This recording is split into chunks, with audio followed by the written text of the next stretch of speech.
गीता क्या है? अंतःकरण का युद्ध है, भीतर का युद्ध है। प्रश्न उठता है कि इसमें शत्रु कौन है? 3 शत्रु बताए। पहले अध्याय 6 में भगवान कृष्ण ने कहा कि तपस्याभ्योऽपि अधिको योगी, ज्ञानेभ्योऽपि मतो अधिक, कर्मेभ्यश्च अधिको योगी, तस्मात् योगी भव अर्जुन। अब अर्जुन धनुष बाण लेके खड़ा है, भगवान कह रहे हैं तू योगी बन। उनको बोलना चाहिए ना अच्छा योद्धा बन, तो सामने सेना खड़ी हुई है, योगी बन के क्या मिलेगा?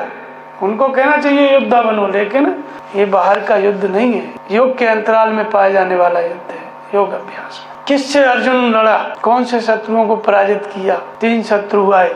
सबसे पहले अध्याय 3 में भगवान कृष्ण कहते हैं, अर्जुन ने पूछा कि भगवान ना चाहते हुए भी मनुष्य किसकी प्रेरणा से पाप का आचरण करता है? जबरदस्ती लगाए हुए किस सदस्य किसकी प्रेरणा से पाप करता है? भगवान ने कहा कि कामेश क्रोधेश रजोगुण समुद्भव महाशनो महापापमा विद्येन में भरेण। काम और क्रोध रजोगुण से उत्पन्न, महाशनो महाशनो मतलब बहुत खाने वाले हैं, कभी तृप्त नहीं होते हैं। क्रोध आ गया, तभी युद्ध चल रहा है 1 साल से रूस का और यूक्रेन का, बहुत खाने वाला है कि नहीं? कितना खा गया है? दोनों का अर्थव्यवस्था तो चौपट हो ही रहा है, कितने आदमी मर गए, कितना वातावरण दूषित। तो एक क्रोध बहुत खाने वाला है कि नहीं? ये शत्रु है, काम शत्रु है। अंत में एक ही शत्रु का नाम देते हैं कि जैसे जेर से गर्भ ढका रहता है, गर्भ का कोई भी बालक है वो जेर से झिल्ली से ढका रहता है, और मल से दर्पण ढका रहता है, धूल जम जाए तो चेहरा नहीं दिखेगा। और ऐसे ही अंदर बच्चा तो रहता है, लेकिन वो झिल्ली से इतना ढका रहता है कि जब वो बाहर आता है तभी समझ में आता है, नहीं तो दिखता नहीं है।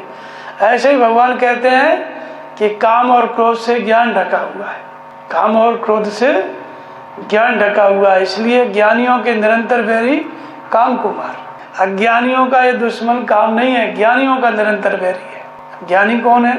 अपनी जानकारी के साथ भजन में लगा हुआ है, निम्नतम स्तर है ज्ञान का, वहां से ज्ञानी शुरू होता है ना। एक तो ज्ञानी पराकाष्ठ है, महापुरुष हो गया, उसका शत्रु नहीं है, वो तो पार हो गया। अध्यात्म ज्ञान भगवान मार्गदर्शन कर रहे हैं, वो साधना कर रहा है। इस ज्ञानी का क्या है? वो निरंतर बैरी है। कौन? काम और क्रोध। काम में क्रोध का अंतर्भाव है। कामना पूरी हो गई तो लोभ और चाहिए, कामना पूरी नहीं हुई तो क्रोध। क्रोध का नाम लेने की जरूरत नहीं है, काम कह दिया, क्रोध है उसमें, लोभ है उसमें, सब कुछ है। तो इसलिए भगवान कृष्ण ने क्या कहा कि जबरदस्ती मनुष्य किसकी प्रेरणा से पाप करता है? काम और क्रोध। अंत में कहते हैं काम की प्रेरणा से। अगर मन में कामना है वो पाप करेगा। तो ये ज्ञानियों का निरंतर बैरी है, ये ज्ञानियों का निरंतर शस्त्र।